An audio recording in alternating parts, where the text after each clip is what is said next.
C. Joseph Vijay எனும் நான்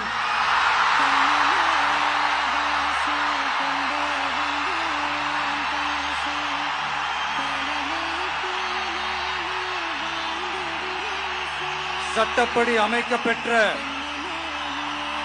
இந்திய அரசியல் அமைப்பின்பால் உண்மையான நம்பிக்கையும் மாறா பற்றும் கொண்டிருப்பேன் என்றும்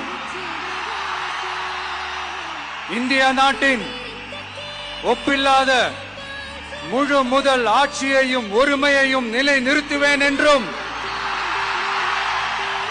தமிழ்நாட்டு அரசின் முதலமைச்சராக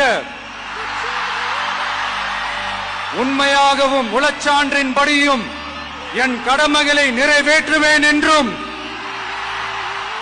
அரசியல் அமைப்பிற்கும் சட்டத்திற்கும் இணங்க அச்சமும் ஒருதலை சார்பும் இன்றி விருப்பு வெறுப்பை விலக்கி பலதரப்பட்ட மக்கள் அனைவருக்கும் நேர்மையானதை செய்வேன் என்றும் ஆண்டவன் மீது ஆணையிட்டு உறுதிமொழிகிறேன்.